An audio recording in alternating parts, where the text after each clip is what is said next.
ಸ್ನೇಹಿತರೆ ನಮಸ್ಕಾರ. ಈ ಒಂದು ವಿಡಿಯೋದಲ್ಲಿ ನಾವು ಸಂವಿಧಾನದ ಬಗ್ಗೆ ವಿಶೇಷವಾಗಿ ಅಧ್ಯಯನ ಮಾಡುವಂತಹ ಒಂದು ಕೆಲಸವನ್ನು ಮಾಡೋಣ. ಇಲ್ಲಿ ನಮ್ಮ ದೇಶ ಸ್ವತಂತ್ರಗೊಂಡಂತಹ ಹೊಸತರದಲ್ಲಿ ಹಲವಾರು ಸಮಸ್ಯೆಗಳನ್ನು ಎದುರಿಸುವುದನ್ನು ನಾವು ನೋಡ್ತಾ ಇದ್ದೇವೆ. ಆ ಸಮಸ್ಯೆಗಳು ಯಾವ ರೀತಿಯಾಗಿರುತ್ತವೆ ಅಂದರೆ, ಭಾರತ ಮತ್ತು ಪಾಕಿಸ್ತಾನ ವಿಭಾಗವಾದಂತಹ ಸಂದರ್ಭದಲ್ಲಿ ಪಾಕಿಸ್ತಾನದಿಂದ ನಿರಾಶ್ರಿತರಾಗಿ ಬಂದಂತಹ ಜನತೆಗೆ ವಸತಿ ವ್ಯವಸ್ಥೆಯನ್ನು ಕಲ್ಪಿಸಿಕೊಡುವಂತಹ ಸಮಸ್ಯೆ ಮತ್ತು ಭಾರತ ಸ್ವತಂತ್ರಗೊಂಡ ಹೊಸತರದಲ್ಲಿ ನಮ್ಮ ದೇಶದಲ್ಲಿ 565 ಸಂಸ್ಥಾನಗಳಿರ್ತವೆ. ಆ ಸಂಸ್ಥಾನಗಳ ವಿಲೀನೀಕರಣ ಸಮಸ್ಯೆ ಮತ್ತು ಭಾರತ ಸ್ವತಂತ್ರವಾದ ಹೊಸತರದಿಂದ ಒಂದು ಆಡಳಿತದ ಸುಗಮತೆಗಾಗಿ ವ್ಯವಸ್ಥಿತವಾದಂತಹ ಕಾನೂನನ್ನು ಕಟ್ಟಿಕೊಡುವಂತಹ ಒಂದು ಸಮಸ್ಯೆ. ಈ ನಿರಾಶ್ರಿತರಿಗೆ ವಸತಿ ವ್ಯವಸ್ಥೆಯನ್ನು ಕಲ್ಪಿಸುವುದರೊಂದಿಗೆ ಆ ಸಮಸ್ಯೆಯನ್ನು ಬಗೆಹರಿಸಿದರೆ, ಸರ್ದಾರ್ ವಲ್ಲಭಭಾಯ್ ಪಟೇಲ್ ರವರು ಈ 565 ಸಂಸ್ಥಾನಗಳನ್ನು ಕೂಡ ವ್ಯವಸ್ಥಿತವಾಗಿ ಭಾರತದಲ್ಲಿ ವಿಲೀನೀಕರಣ ಮಾಡುವಂತಹ ವ್ಯವಸ್ಥೆಯನ್ನು ಪೂರ್ಣಗೊಳಿಸಿ ಭವ್ಯ ಭಾರತವನ್ನು ಕಟ್ಟುವಲ್ಲಿ ಪ್ರಮುಖವಾದಂತಹ ಪಾತ್ರವನ್ನು ವಹಿಸ್ತಾರೆ. ಇನ್ನು ನಮ್ಮ ಸಂವಿಧಾನ ರಚನಾ ಸಮಿತಿಯ ಸದಸ್ಯರು ಎಡೆಬಿಡದ ನಿರಂತರ ಕೆಲಸಗಳಿಂದಾಗಿ ಭಾರತದ ಸಂಸ್ಕೃತಿಗೆ, ಭಾರತದ ರೀತಿ ನೀತಿಗಳಿಗೆ ಮತ್ತು ಜನರ ಒಂದು ರೀತಿ ನೀತಿಗಳಿಗೆ ಪೂರಕವಾಗುವಂತಹ ಒಂದು ವ್ಯವಸ್ಥಿತವಾದಂತಹ ಜಗತ್ತಿಗೆ ಮಾದರಿಯಾದಂತಹ ಒಂದು ಸಂವಿಧಾನವನ್ನು ಕಟ್ಟಿಕೊಡುವಲ್ಲಿ ಅವರು ಕೂಡ ಯಶಸ್ವಿ ಆಗ್ತಾ ಇದ್ದಾರೆ. ಅಂತಹ ಸಂವಿಧಾನದ ಕೆಲವು ಅಂಶಗಳನ್ನು ಈ ಒಂದು ವಿಡಿಯೋದಲ್ಲಿ ನಾವು ಚರ್ಚೆ ಮಾಡುವಂತಹ ಕೆಲಸ ಮಾಡೋಣ. ಇಲ್ಲಿ ದ ಇಂಡಿಯನ್ ಕಾನ್ಸ್ಟಿಟ್ಯೂಯೆಂಟ್ ಅಸೆಂಬ್ಲಿ, ಇದು ಈ ಇಂಡಿಯಾದ ಸಂವಿಧಾನ ರಚನಾ ಸಮಿತಿ ರಚನೆಯಾಗುವಂತಹ ಪೂರ್ವದಲ್ಲಿ ನಮ್ಮ ದೇಶದಲ್ಲಿ ಆದಂತಹ ಕೆಲವು ವಿದ್ಯಮಾನಗಳ ಬಗ್ಗೆ ಅವಲೋಕನ ಮಾಡೋಣ. ಮೋತಿಲಾಲ್ ನೆಹರು ಸಮಿತಿಯನ್ನು ಮೋತಿಲಾಲ್ ನೆಹರೂರವರ ಅಧ್ಯಕ್ಷತೆಯಲ್ಲಿ 1928ರಲ್ಲಿ ಕಟ್ಟಲ್ಪಡುತ್ತೆ. ಈ ಸಮಿತಿ ನಮ್ಮ ಭಾರತ ದೇಶಕ್ಕೆ ಎಂತಹ ಸಂವಿಧಾನ ಬೇಕು ಎನ್ನುವುದರ ಬಗ್ಗೆ ಒಂದು ಪೀಠಿಕೆಯನ್ನು ಹಾಕುವಂಥ ಕೆಲಸ ಮಾಡುತ್ತೆ. ಜೊತೆಗೆ 1939ರಲ್ಲಿ ಕರಾಚಿಯಲ್ಲಿ ರಾಷ್ಟ್ರೀಯ ಕಾಂಗ್ರೆಸ್ ಅಧಿವೇಶನ ನಡೆದಿರುತ್ತೆ. ಆ ಒಂದು ಅಧಿವೇಶನದಲ್ಲಿಯೂ ಕೂಡ ಈ ಭಾರತದ ಸಂವಿಧಾನಕ್ಕೆ ಪೂರಕವಾದಂತಹ ಮಾನವ ಹಕ್ಕುಗಳು ಮತ್ತು ಈ ಸಂಸದೀಯ ವ್ಯವಹಾರಗಳ ಒಂದು ಆಡಳಿತಕ್ಕೆ ಸಂಬಂಧಪಟ್ಟಂಥ ಕೆಲವೊಂದು ರೂಪರೇಷೆಗಳನ್ನು ಹಾಕಿಕೊಳ್ಳುವಂತಹ ಕೆಲಸ ಮಾಡುತ್ತೆ. ಜೊತೆಗೆ ಈ ಸಂವಿಧಾನ ರಚನಾ ಸಮಿತಿಯಲ್ಲಿ ನಮ್ಮ ಮೈಸೂರು ಸಂಸ್ಥಾನದಿಂದಲೂ ಕೂಡ 7 ಜನ ಭಾಗವಹಿಸಿರುವುದನ್ನು ನಾವು ನೋಡ್ತಾ ಇದ್ದೇವೆ. ಒಟ್ಟಾರೆಯಾಗಿ 1946 ಡಿಸೆಂಬರ್ 9ರಲ್ಲಿ ತನ್ನ ಪ್ರಥಮ ಅಧಿವೇಶನವನ್ನು ಕರೆದಂತಹ ಸಂವಿಧಾನ ರಚನಾ ಸಮಿತಿಗೆ ಒಬ್ಬ ತಾತ್ಕಾಲಿಕರಾದಂತಹ ಅಧ್ಯಕ್ಷರನ್ನಾಗಿ ಸಚ್ಚಿದಾನಂದ್ ಸಿನ್ಹಾರವರನ್ನು ಆಯ್ಕೆ ಮಾಡ್ತಾ ಇದ್ದಾರೆ. ಮುಂದೆ 2 ದಿನದ ಅಂತರದಲ್ಲಿ ಡಿಸೆಂಬರ್ 11, 1946ರಲ್ಲಿ ಸಂವಿಧಾನ ರಚನಾ ಸಮಿತಿಯ 2ನೇ ಅಧಿವೇಶನ ನಡೆಯುತ್ತೆ. ಅದರ ಅಧ್ಯಕ್ಷತೆಯನ್ನು ಪೂರ್ಣಕಾಲಿಕ ಶಾಶ್ವತ ಅಧ್ಯಕ್ಷರಾದಂತಹ ಈ ಬಾಬು ರಾಜೇಂದ್ರ ಪ್ರಸಾದ್ ರವರು ವಹಿಸ್ಕೊಳ್ತಾ ಇದ್ದಾರೆ.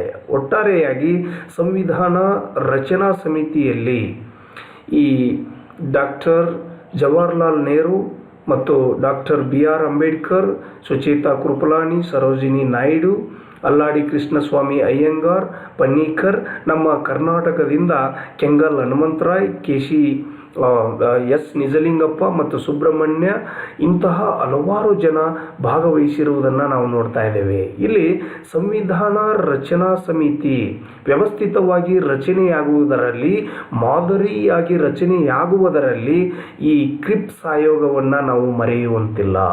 1946ರಲ್ಲಿ ಕಟ್ಟಲ್ಪಟ್ಟಂತಹ ಈ ಕ್ರಿಪ್ಸ್ ಆಯೋಗವು ಕೆಲವೊಂದು ಸಜೆಷನನ್ನು ಮಾಡುತ್ತೆ. This committee gave some resourceful suggestions for constituent assembly. ಇದು ಏನು ಹೇಳುತ್ತಂದರೆ, Indian constituent assembly totally constructed by Indian members. ಭಾರತದ ಸಂವಿಧಾನ ರಚನಾ ಸಮಿತಿಯು ಒಟ್ಟಾರೆಯಾಗಿ ಭಾರತೀಯರಿಂದಲೇ ಕೂಡಿರಬೇಕು ಎನ್ನುವಂತಹ ಒಂದು ವ್ಯವಸ್ಥೆಯನ್ನು ಹೇಳುತ್ತೆ. ಅದರ ಆಧಾರದ ಮೇಲೆಯೇ ಒಟ್ಟಾರೆಯಾಗಿ ದೇಶದ ವಿವಿಧ ಪ್ರಾಂತಗಳಿಂದ ಏಕಮತ ವರ್ಗಾವಣಾ ಪದ್ಧತಿಯ ಮೂಲಕ ಸಿಂಗಲ್ ಟ್ರಾನ್ಸ್ಫರೆಬಲ್ ವೋಟ್ ಸಿಸ್ಟಮ್ ಮೂಲಕ ಎಲೆಕ್ಟ್ ಆಗಿಬಿಟ್ಟು 389 members are elect to Indian constituent assembly. ಆದರೆ ಭಾರತ ಮತ್ತು ಪಾಕಿಸ್ತಾನ ಎಂದು ವಿಭಾಗವಾದಂತಹ ಸಂದರ್ಭದಲ್ಲಿ 389 ಇರುವ ಸದಸ್ಯರ ಸಂಖ್ಯೆ 299ಕ್ಕೆ ಇಳಿಕೆಯಾಗ್ತಾ ಇದೆ ಎಂದು ನಾವು ನೋಡ್ಬೋದಾಗಿದೆ. ಏನೇ ಆದರೂ ಕೂಡ ಈಗ ಆ ಕಮಿಟಿಗಳ ಬಗ್ಗೆ ನಾವು ವ್ಯವಸ್ಥಿತವಾಗಿ ಅಧ್ಯಯನವನ್ನು ಮಾಡೋಣ.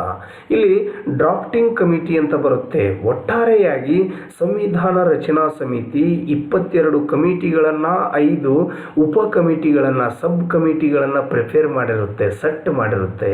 ಯಾಕೆ ಅಂದರೆ ಭಾರತವನ್ನು ಒಂದು ದೊಡ್ಡದಾದಂತಹ ದೇಶವನ್ನು ವ್ಯವಸ್ಥಿತವಾಗಿ ಆಡಳಿತ ಮಾಡಬೇಕಾದ್ರೆ ಅದು ಒಮ್ಮೆ ಆಗಲ್ಲ. ಅದಕ್ಕೆ ಬೇಕಾದಂಥ ಕಾನೂನಿನ ರಚನೆಯನ್ನು ವ್ಯವಸ್ಥಿತವಾಗಿ ಮಾಡಬೇಕಾದ್ರೆ ಕಮಿಟಿಗಳ ಒಂದು ಕೆಲಸ ಅತಿ ಮುಖ್ಯವಾಗಿರುತ್ತೆ. ಅದು ವುಮೆನ್ ರೈಟ್ಸ್ ಕಮಿಟಿ ಇರ್ಬೋದು, ಅಡ್ಮಿನಿಸ್ಟ್ರೇಷನ್ ಕಮಿಟಿ ಇರ್ಬೋದು, ಪಾರ್ಲಿಮೆಂಟರಿ ಕಮಿಟಿ ಇರ್ಬೋದು, ಜಸ್ಟಿಸ್ ಕಮಿಟಿ ಇರ್ಬೋದು. ಈ ರೀತಿಯ ಹಲವಾರು ಕಮಿಟಿಗಳನ್ನು ಮಾಡಿ ಅವುಗಳಿಗೆ ಅವರದೇ ಆದಂತಹ ಕೆಲಸವನ್ನು ವಿಭಾಗ ಮಾಡಿಕೊಡುವಂತಹ ಒಂದು ಕೆಲಸ ಈ ಒಂದು ಸಂದರ್ಭದಲ್ಲಿ ನಡೀತಾ ಇದೆ. ಅಂತಹ ಕಮಿಟಿಗಳಲ್ಲಿ ಅತಿ ಮುಖ್ಯವಾದಂತಹ ಕಮಿಟಿ ಯಾವುದು ಅಂದರೆ ಡ್ರಾಫ್ಟಿಂಗ್ ಕಮಿಟಿ. ಈ ಕರಡು ಸಮಿತಿಯ ಒಟ್ಟಾರೆಯಾಗಿ 7 ಜನ ಸದಸ್ಯರನ್ನು ಹೊಂದಿರುತ್ತೆ. ಇದು ಈ ಡಾಕ್ಟರ್ ಭೀಮರಾವ್ ಅಂಬೇಡ್ಕರ್ ಅವರನ್ನು ಡ್ರಾಫ್ಟಿಂಗ್ ಕಮಿಟಿಯ ಅಧ್ಯಕ್ಷರನ್ನಾಗಿ ನೇಮಕ ಮಾಡ್ತಾ ಇದ್ದಾರೆ. ಜೊತೆಗೆ 6 ಜನ ಈ ಸಮಿತಿಯ ಸದಸ್ಯರನ್ನು ಕೂಡ ನೇಮಕ ಮಾಡ್ತಾರೆ. N Gopalaswami, Alladi Krishnaswami Ayyar, KM Munshi, TT Krishnamachari, Mohammad Saadulla and DP Khaitan ಇವರು ಸದಸ್ಯರುಗಳಾಗಿದ್ದಾರೆ. ಒಟ್ಟಾರೆಯಾಗಿ 29 ಆಗಸ್ಟ್ 1947ರಲ್ಲಿ ರಚನೆಯಾದಂತಹ ಈ ಕಮಿಟಿ ನಮ್ಮ ದೇಶದ ಸಂವಿಧಾನದ ಕರಡು ರಚನೆಯಾಗುವುದರಲ್ಲಿ ಪ್ರಮುಖವಾದಂತಹ ಪಾತ್ರವನ್ನು ವಹಿಸ್ತಾ ಇದೆ ಎಂದು ಹೇಳ್ಬೋದು. ಇನ್ನು ಫ್ರೇಮಿಂಗ್ ಆಫ್ ದಿ ಕಾನ್ಸ್ಟಿಟ್ಯೂಷನ್, ನಮ್ಮ ದೇಶದ ಸಂವಿಧಾನ, ಈ ಸಂವಿಧಾನದ ರಚನಾ ಸಮಿತಿಯ ಒಂದು ನಿರಂತರವಾದಂತಹ ಶ್ರಮದ ವರಪ್ರಸಾದವಾಗಿ 2 ವರ್ಷ 11 ತಿಂಗಳು 18 ದಿನದಲ್ಲಿ ರಚನೆಯಾಗುವುದನ್ನು ನಾವು ನೋಡ್ತಾ ಇದ್ದೇವೆ. ಇಲ್ಲಿ ನಮ್ಮ ದೇಶದ ಒಂದು ಸಂವಿಧಾನ ರಚನೆ ಆಗಬೇಕಾದ್ರೆ ಈ ಸಂವಿಧಾನ ಶಿಲ್ಪಿಯಾದಂತಹ ಡಾಕ್ಟರ್ BR ಅಂಬೇಡ್ಕರ್ ಅವರು ವಿವಿಧ ದೇಶದ ಸಂವಿಧಾನದಿಂದ ನಮ್ಮ ದೇಶಕ್ಕೆ ಪೂರಕವಾಗುವಂತಹ, ನಮ್ಮ ದೇಶದ ಸಂಸ್ಕೃತಿಗೆ ಹೊಂದಾಣಿಕೆಯಾಗುವಂತಹ ಕೆಲವೊಂದು ಅಂಶಗಳನ್ನು ಎತ್ತಿಕೊಳ್ಳುವಂತಹ ಕೆಲಸವನ್ನು ಮಾಡ್ತಾ ಇದ್ದಾರೆ. ಆ ಎತ್ತಿಕೊಳ್ಳುವಂತಹ ಒಂದು ಕಾರ್ಯ ನಮ್ಮ ದೇಶದಲ್ಲಿ ಬ್ರಿಟಿಷರೇನು ಆಡಳಿತ ಮಾಡಿದರೋ ಆ ಆಡಳಿತಕ್ಕೆ ಬೇಕಾದಂತಹ ಕೆಲವು ಕಾನೂನುಗಳನ್ನು ಅವರು ಅಡಾಪ್ಟ್ ಮಾಡಿಕೊಂಡ್ರು. ಆ ಅಡಾಪ್ಟ್ ಕಾನೂನುಗಳನ್ನೇ ಮೊದಲು ಎತ್ತಿಕೊಳ್ಳುವಂತಹ ಕೆಲಸವನ್ನು ಮಾಡುತ್ತೆ. ಅದರಲ್ಲಿ ಪ್ರಮುಖವಾದಂತಹ ಕೆಲವೊಂದು ಆ್ಯಕ್ಟ್ಗಳೆಂದರೆ 1909ರ ಒಂದು 1909ರ ಮಿಂಟೋ ಮಾರ್ಲೆ ಆ್ಯಕ್ಟ್ ಆ್ಯಂಡ್ ನೆಕ್ಸ್ಟ್ 1919ರ ಒಂದು ಮಾಂಟೆಗೋ ಚೆಮ್ಸ್ಫೋರ್ಡ್ ಸುಧಾರಣೆಗಳು ಅಥವಾ ಮಾಂಟೆಗೋ ಚೆಮ್ಸ್ಫೋರ್ಡ್ ಆ್ಯಕ್ಟ್. ಇನ್ನು 1935ರ ಭಾರತ ಸರ್ಕಾರದ ಕಾಯ್ದೆ. ಈ 3 ಕಾಯ್ದೆಗಳಿಂದ ನಮ್ಮ ದೇಶಕ್ಕೆ ಬೇಕಾಗಿರುವಂತಹ ಕೆಲವೊಂದು ಅಂಶಗಳನ್ನು ಈ ಎತ್ತಿಕೊಳ್ಳುವಂತಹ ಒಂದು ಕೆಲಸವನ್ನು ಮಾಡ್ತಾರೆ. ಜೊತೆಗೆ ಈ ಬ್ರಿಟನ್ ದೇಶದಿಂದ ಸಂಸದೀಯ ಆಡಳಿತ ಮಾದರಿಯನ್ನು ಎತ್ತಿಕೊಂಡ್ರೆ ಅಮೇರಿಕ ಸಂವಿಧಾನದಿಂದ ವುಮೆನ್ ರೈಟ್ಸ್ಗಳನ್ನು, ಫಂಡಮೆಂಟಲ್ ರೈಟ್ಸ್ಗಳನ್ನು ಎತ್ತಿಕೊಳ್ಳುವಂತಹ ಕೆಲಸವನ್ನು ಮಾಡ್ತಾರೆ. ಇನ್ನು ಐರ್ಲೆಂಡ್ ಸಂವಿಧಾನದಿಂದ ಸ್ಟೇಟ್ ಡೈರೆಕ್ಟಿವ್ ಪ್ರಿನ್ಸಿಪಲ್ಸ್, ರಾಜ್ಯ ನಿರ್ದೇಶಕ ತತ್ವಗಳನ್ನು ಎತ್ತಿಕೊಳ್ಳುವಂತಹ ಕೆಲಸವನ್ನು ಮಾಡ್ತಾರೆ. In the year of 26 November 1949, this constitution was approved by Constituent Assembly, and then 26 January 1950 came into force. ಅಂದರೆ 1949 49 ನವೆಂಬರ್ 26ರಂದು ನಮ್ಮ ದೇಶದ ಸಂವಿಧಾನ ಈ ಸಂವಿಧಾನ ರಚನಾ ಸಮಿತಿಯಿಂದ ಒಪ್ಪಿಗೆಯನ್ನು ಪಡ್ಕೊಳ್ತಾ ಇದೆ. 26 ಜನವರಿ 1950ರಲ್ಲಿ ನಮ್ಮ ದೇಶದ ಸಂವಿಧಾನ ಜಾರಿಗೆ ಬರ್ತಾ ಇದೆ. ಇನ್ನು ಮುಖ್ಯವಾಗಿ ಪ್ರಿಯಂಬಲ್ ಟು ದಿ ಕಾನ್ಸ್ಟಿಟ್ಯೂಷನ್, ಇಲ್ಲಿ ನಮ್ಮ ದೇಶ ಯಾವುದೇ ಒಂದು ವ್ಯವಸ್ಥೆ ಇರ್ಬೋದು, ಯಾವುದೇ ಒಂದು ಸಂವಿಧಾನ ಇರ್ಬೋದು ವ್ಯವಸ್ಥಿತವಾಗಿ ಪ್ರಾರಂಭವಾಗಬೇಕಾದ್ರೆ ಆ ಪೀಠಿಕೆ ಎನ್ನುವುದು ಅತಿ ಮುಖ್ಯವಾದಂತಹ ಅಂಶವಾಗಿದೆ. ಈ ಪೀಠಿಕೆ ಏನು ಮಾಡ್ತಾ ಇದೆ ಅಂದರೆ ಮುಂದೆ ಆ ಪುಸ್ತಕದಲ್ಲಿ ಯಾವ ಯಾವ ಅಂಶಗಳಿವೆ, ಯಾವ ಯಾವ ವಿಶೇಷತೆಗಳಿವೆ ಎನ್ನುವುದರ ಬಗ್ಗೆ ಈ ಓದುಗನಿಗೆ ಪ್ರಾರಂಭದಲ್ಲಿಯೇ ಕೆಲವು ವೇಳೆಯಲ್ಲಿ ಸಂಕ್ಷಿಪ್ತವಾಗಿ ತಿಳಿಸಿ ಆತನ ಉತ್ಸುಕತೆಯನ್ನು ಹೆಚ್ಚಿಸುವಂತಹ ಕೆಲಸ ಮಾಡೋದರಲ್ಲಿ ಈ ಪೀಠಿಕೆಗಳು ಅತಿ ಮುಖ್ಯವಾದಂತಹ ಪಾತ್ರವನ್ನು ವಹಿಸ್ತಾ ಇದ್ದಾವೆ. ಇಲ್ಲಿ ಈ ಪೀಠಿಕೆಯನ್ನು ಪ್ರಾರಂಭ ಮಾಡಿದವರು, ರಚನೆ ಮಾಡಿದವರು ಯಾರು ಅಂತಂದರೆ ಜವಾಹರ್ಲಾಲ್ ನೆಹರೂರವರು. ಇವರು 1946 ಡಿಸೆಂಬರ್ 13ರಲ್ಲಿ ಇದನ್ನು ಬರೆಯಲ್ಪಡ್ತಾರೆ. ಆ ಒಂದು ಈ ಪ್ರಿಯಂಬಲ್ 1947 ಜನವರಿ 22ರಂದು ಕಾನ್ಸ್ಟಿಟ್ಯೂಯೆಂಟ್ ಅಸೆಂಬ್ಲಿಯ ಸಂವಿಧಾನ ರಚನಾ ಸಮಿತಿಯ ಒಂದು ಒಪ್ಪಿಗೆಯನ್ನು ಪಡ್ಕೊಳ್ತಾ ಇದೆ. ಈ ಕಾನ್ಸ್ಟಿಟ್ಯೂಷನ್ ಆಫ್ ಇಂಡಿಯಾ ಎಂದು ಪ್ರಾರಂಭವಾಗುವಂತಹ ಈ preamble, we the people of India having solemnly resolved to constitute India into sovereign socialist secular democratic republic and to secure to all its citizens justice, liberty, equality and fraternity ಎನ್ನುವಂತಹ ಈ ತುಂಬ valuable ಆದಂತಹ ಒಂದು ಪದಗಳನ್ನು ಒಳಗೊಂಡಿರುವಂತಹ ಒಂದು preamble ಎಂದು ಹೇಳ್ಬೋದು. ಆದರೆ ಸಂವಿಧಾನಕ್ಕೆ 1976ರಲ್ಲಿ 42ನೇ ತಿದ್ದುಪಡಿಯನ್ನು ತಂದು ನಾವು ಇನ್ನೂ 2 ಅಂಶಗಳನ್ನು ಸೇರಿಸಿದ್ದೇವೆ. ಅವು ಯಾವುದು ಅಂತಂದರೆ ಸೋಷಿಯಲಿಸ್ಟ್ ಆ್ಯಂಡ್ ಸೆಕ್ಯುಲರ್. ಇವುಗಳ ಬಗ್ಗೆ ಮುಂದಿನ ಸ್ಲೈಡಿನಲ್ಲಿ ವಿವರಣೆಯನ್ನು ನೋಡೋಣ. ವಿ ದ ಇಂಡಿಯನ್ ಸಿಟಿಸನ್ ಅಂದರೆ ನಮ್ಮ ಪೂರ್ವ ಪೀಠಿಕೆ ಪ್ರಾರಂಭವಾಗುವುದೇ we the people of Indian. It means this constitution totally preferred by Indian to the Indian. ಅಂದರೆ ನಮ್ಮ ದೇಶದ ಸಂವಿಧಾನ ಜನರಿಂದ ಬರೆಯಲ್ಪಟ್ಟು ಜನರಿಗಾಗಿ ಬರೆಯಲ್ಪಟ್ಟಂತಹ ಒಂದು ಸಂವಿಧಾನ, ಜನರ ಏಳಿಗೆಗಾಗಿಯೇ ಇರುವಂತಹ ಒಂದು ಸಂವಿಧಾನ ಎಂದು ಅರ್ಥವಾಗ್ತಾ ಇದೆ. ಇನ್ನು ಸಾವೆರಿಯನ್ ಅಂದರೆ ನಮ್ಮ ದೇಶ ಸ್ವತಂತ್ರವಾದಂತಹ ಒಂದು ದೇಶವಾಗಿದೆ. ಯಾವುದೇ ದೇಶಕ್ಕೂ ಕೂಡ ಅದು ಅವಲಂಬನೆಯನ್ನು ಹೊಂದಿರುವುದಿಲ್ಲ. ಸ್ವತಂತ್ರವಾದಂತಹ ವಿದೇಶಾಂಗ ನೀತಿಯನ್ನು ಹೊಂದಿದೆ, ಅಲಿಪ್ತ ನೀತಿಯನ್ನು ಹೊಂದಿದೆ, ತನ್ನದೇ ಆದಂತಹ ಆಡಳಿತದ ರೂಪರೇಷೆಯನ್ನು ನೋಡಿಕೊಳ್ಳುವಂತಹ ಶಕ್ತಿ ಆ ದೇಶಕ್ಕೆ ಇದೆ ಎಂಬಂತಹ ಅರ್ಥವನ್ನು ನೀಡ್ತಾ ಇದೆ. ಇನ್ನು ಸೋಷಿಯಲಿಸ್ಟ್ ಈ ಒಂದು ಪದ ನಮ್ಮ ದೇಶದ ಈ ಸಂವಿಧಾನದ ಪ್ರಾರಂಭದಲ್ಲಿ ಇರೋದಿಲ್ಲ. ಸಂವಿಧಾನಕ್ಕೆ 1976ರಲ್ಲಿ 42ನೇ ತಿದ್ದುಪಡಿಯನ್ನು ತರುವುದರ ಮೂಲಕ ಸೇರಿಸಲಾಗ್ತಾ ಇದೆ. ಈ ಸೋಷಿಯಲಿಸ್ಟ್ ಅಂದರೆ ಸಮಾಜವಾದ, ಅಂದರೆ ಒಂದು ದೇಶವನ್ನು ಸುಖಿ ರಾಜ್ಯ ಮತ್ತು ಕಲ್ಯಾಣದ ರಾಜ್ಯದ ಚೌಕಟ್ಟಿನಲ್ಲಿ ಅಡಿಪಾಯದಲ್ಲಿ ಜನರ ಅಭಿವೃದ್ಧಿಯನ್ನು ಮಾಡುವಂತಹ ಕೆಲಸವನ್ನು ಈ ಒಂದು ಅಂಶ ಮಾಡ್ತಾ ಇದೆ ಎಂದು ಹೇಳ್ಬೋದು. ಇನ್ನು ಸೆಕ್ಯುಲರ್ ಅಂದರೆ ನಮ್ಮ ದೇಶದಲ್ಲಿ ಯಾವುದೇ ರೀತಿಯ ಹಲವಾರು ಜಾತಿಗಳಿದ್ರೂ ಕೂಡ ಬಹುಮತವನ್ನು ಅಥವಾ ಬಹುಜನರಿಂದ ಕೂಡಿರುವಂತಹ ಧರ್ಮಗಳು ಇದ್ರೂ ಕೂಡ ಯಾವುದೇ ಒಂದು ಧರ್ಮವನ್ನು ನಮ್ಮ ದೇಶದ ಸಂವಿಧಾನ ಅದನ್ನು ಪೋಷಿಸುವಂತಹ ಕೆಲಸವನ್ನು ಮಾಡಿಲ್ಲ. ಇದು ಜಾತ್ಯತೀತ, ಸೆಕ್ಯುಲರ್ ಅಂದರೆ ಜಾತ್ಯತೀತವಾದಂತಹ ಧರ್ಮ ನಿರಪೇಕ್ಷವಾದಂತಹ ಒಂದು ಆಡಳಿತ ನೀಡುವಂತಹ ಕೆಲಸವನ್ನು ಮಾಡ್ತಾ ಇದೆ. ಇಲ್ಲಿ ಯಾವ ರೀತಿ ಯಾರೇ ಆಗಲಿ ಅವರು ತಮ್ಮ ಧರ್ಮವನ್ನು ತಮಗೆ ಇಷ್ಟ ಬಂದಂತಹ ರೀತಿಯಲ್ಲಿ ಆಚರಣೆ ಮಾಡುವಂತಹ ಒಂದು ಅಧಿಕಾರವನ್ನು ಮೂಲಭೂತ ಹಕ್ಕುಗಳಲ್ಲಿಯೇ, ವುಮೆನ್ ರೈಟ್ಸ್ಗಳಲ್ಲಿಯೇ ಕೊಟ್ಟಿರುವುದನ್ನು ನಾವು ನೋಡ್ತಾ ಇದ್ದೇವೆ. ಇನ್ನು ಡೆಮೊಕ್ರೆಟಿಕ್ ರಿಪಬ್ಲಿಕ್ ಅಂದರೆ ನಮ್ಮ ದೇಶ ಜನರಿಂದ ಜನರಿಗಾಗಿ ಇರುವಂತಹ ಒಂದು ಆಡಳಿತ ವ್ಯವಸ್ಥೆ. ಇಲ್ಲಿ ಪ್ರಜೆಗಳೇ ಪ್ರಭುಗಳಾದಂತಹ ಒಂದು ಆಡಳಿತ ವ್ಯವಸ್ಥೆಯನ್ನು ನಾವು ನೋಡ್ತಾ ಇದ್ದೇವೆ. ಆ ಪ್ರಜೆಗಳು ಹೇಗೆ ಆಗ್ತಾರೆ ಅಂತಂದರೆ ನಮ್ಮ ದೇಶದ ಮುಖ್ಯಸ್ಥನಾದಂತಹ ಪ್ರೆಸಿಡೆಂಟ್, ರಾಷ್ಟ್ರಪತಿಯನ್ನೇ ನಾವು ಈ ಪ್ರತ್ಯಕ್ಷ ಮತ್ತು ಪರೋಕ್ಷವಾದಂತಹ ಚುನಾವಣೆಯ ಮೂಲಕ ಆಯ್ಕೆ ಮಾಡ್ತಾ ಇದ್ದೇವೆ. ಅಂದರೆ ಹೆಚ್ಚು ಕಡಿಮೆ ಆತನೂ ಕೂಡ ಜನರಿಂದ ಆಯ್ಕೆ ಆಗ್ತಾ ಇದ್ದಾನೆ. ಆದ್ದರಿಂದ ಆತನ ಅಧಿಕಾರ ಅವಧಿಯು ಕೂಡ 5 ವರ್ಷ ಆಗಿರುತ್ತೆ. ಆದ್ದರಿಂದ ಆತ ಜನಪರ ಕೆಲಸಗಳನ್ನು ಮಾಡಬೇಕಾಗುತ್ತೆ.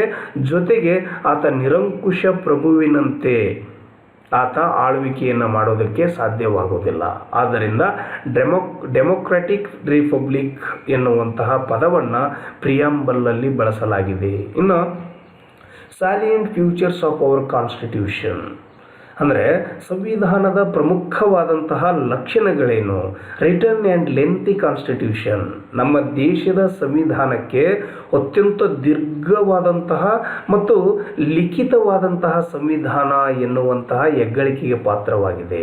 ಅಂದರೆ ನಮ್ಮ ದೇಶದ ಸಂವಿಧಾನವನ್ನು 2 ವರ್ಷ 11 ತಿಂಗಳು 18 ದಿವಸಗಳನ್ನು ತೆಗೆದುಕೊಂಡು ವ್ಯವಸ್ಥಿತವಾಗಿ ಕಮಿಟಿಗಳನ್ನು ಮಾಡಿಕೊಂಡು ರಚನೆ ಮಾಡಿದಂತಹ ಬರವಣಿಗೆಯ ರೂಪದಲ್ಲಿರುವಂತಹ ಒಂದು ಸಂವಿಧಾನ. ಇನ್ನು ಲೆಂತಿ ಎಷ್ಟಾಗಿದೆ? ನಮ್ಮ ದೇಶ ಸಂವಿಧಾನವನ್ನು ಅಳವಡಿಸಿಕೊಂಡಂತಹ ಸಂದರ್ಭದಲ್ಲಿ 22 ಭಾಗಗಳು, 8 ಅನುಸೂಚಿಗಳು ಮತ್ತು 395 ಈ ಕಲಂಗಳಿಂದ ಒಳಗೊಂಡಂತಹ ಜಗತ್ತಿನ ಬೃಹತ್ ಸಂವಿಧಾನವಾಗಿತ್ತು. ಆದರೆ ಪ್ರಸ್ತುತದಲ್ಲಿ ಆಡಳಿತ ಯಂತ್ರ ಮುಂದುವರೆದಂತೆ ಅದರ ಸಂಖ್ಯೆ ಇನ್ನೂ ದ್ವಿಗುಣಗೊಂಡಿದೆ.